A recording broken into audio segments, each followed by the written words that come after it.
Bom, pessoal, mais um vídeo no canal Veni Casagrande, mais um vídeo daquele jeito, na correria, dentro do carro, a caminho do SBT nesse momento. Ontem, inclusive, não fiz nada após o jogo, porque eu fui ao Maracanã, eu moro em Niterói, até chegar em casa, enfim, não tinha como abrir uma live ou até mesmo gravar um vídeo. Mas eu tô gravando esse vídeo aqui porque eu vou fazer a análise em cima dessa derrota do Flamengo para o Central Córdoba. Algo que foi totalmente inesperado. Eu particularmente não esperava. Esperava que fosse ser um jogo complicado por ser um time argentino. Esperava até que eles fossem jogar fechados, algo que não aconteceu. E na minha análise eu vou até opinar sobre isso, porque eu acho que o Felipe Luiz foi pego de surpresa na postura do time argentino. Eu tô vendo muita gente aí na caça às bruxas, dizendo tem que mudar tudo, criticando inclusive a escalação, poupando entre aspas 3 jogadores que são cruciais, Pulgar, Gerson e Wesley. Tem muita coisa pra gente falar nessa análise aí, eu prometo que será um vídeo extremamente rápido, até porque estou a caminho do SBT.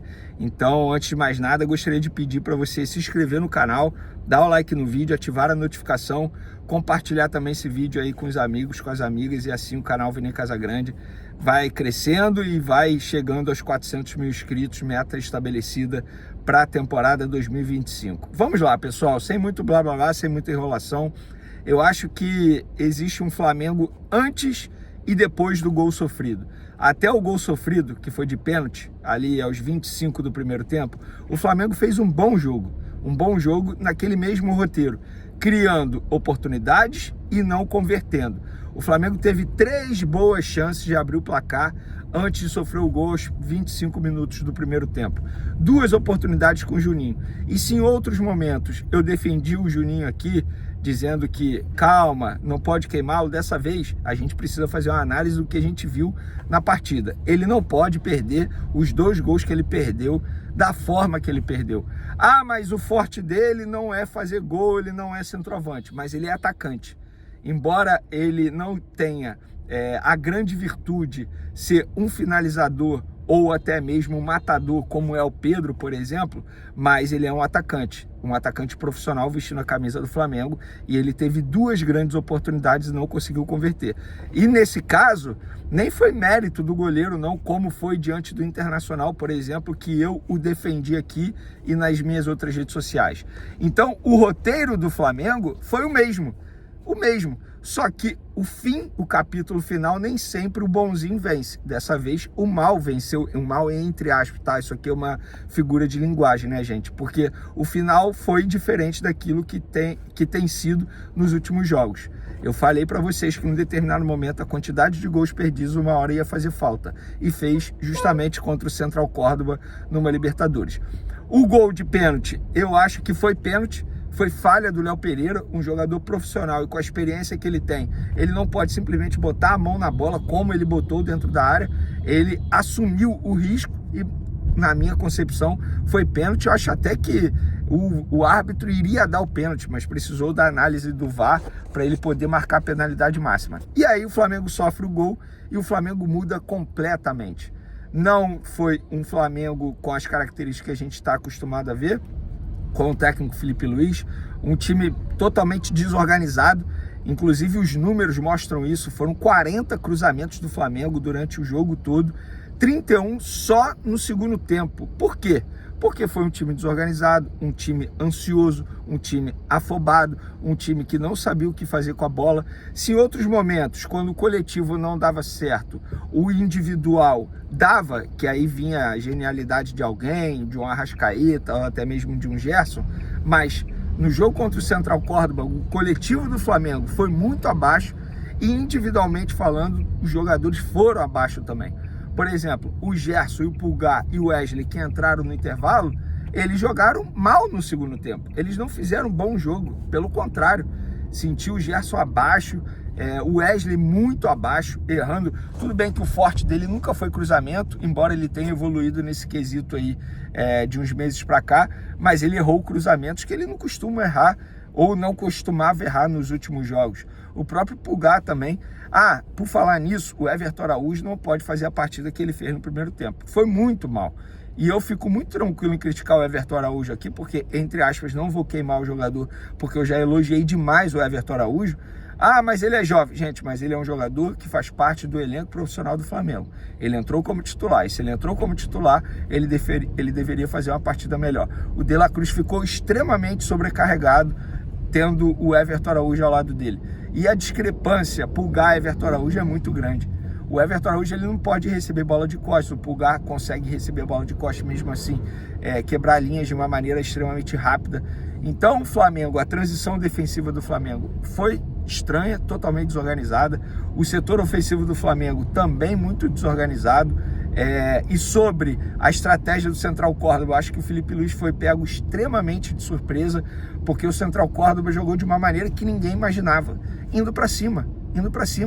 Inclusive o Flamengo não soube tirar proveito antes de sofrer o gol, porque em vários momentos o setor defensivo do Central Córdoba deu espaço, era um time que estava dando espaço ao Flamengo, e aí até o primeiro gol o Flamengo jogou bem, mas depois sofreu esse gol aí, se desorganizou total.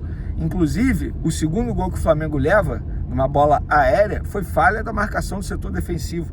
E aí eu vou chegar no Léo Ortiz e no Léo Pereira.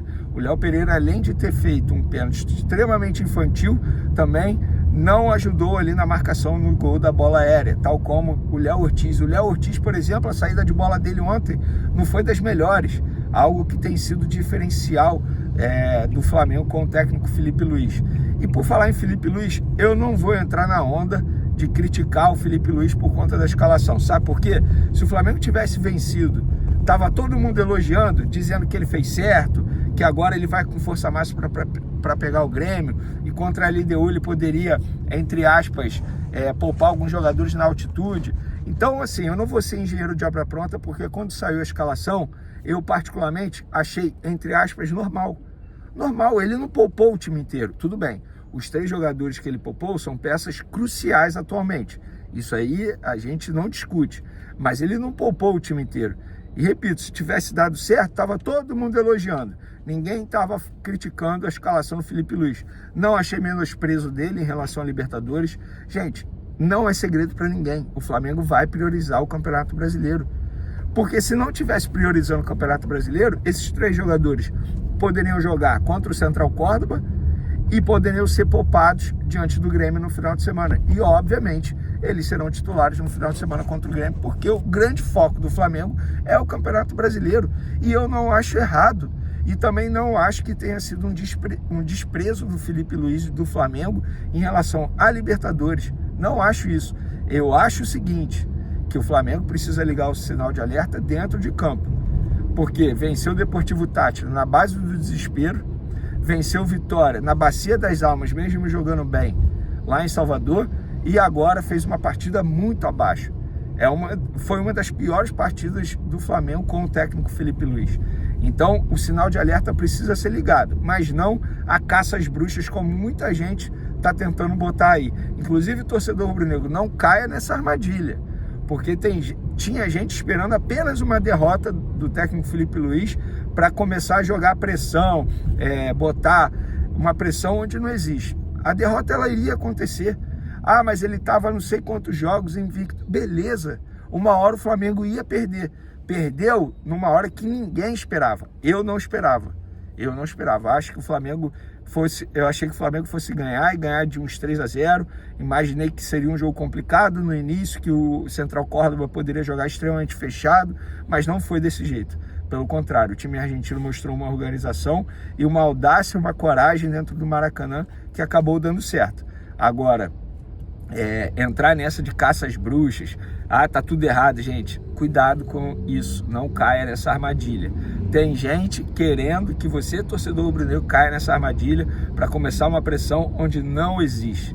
As pessoas não querem ver o Flamengo bem, as pessoas estavam incomodadas em ver o Flamengo bem. Tanto é que muita gente estava pedindo o Felipe Luiz na seleção brasileira. Por quê? Porque com certo medo, com certo receio. Então, torcedor rubro-negro, não caia nessa armadilha.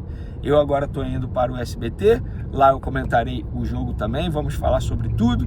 E a boa notícia é claro que o Pedro retornou e jogou pelo menos 15 minutos ali tendo 3 ações, nenhuma finalização, mas já é muito importante ver o Pedro de volta aos gramados. Beleza, galera? Beijo para vocês, forte abraço, fui!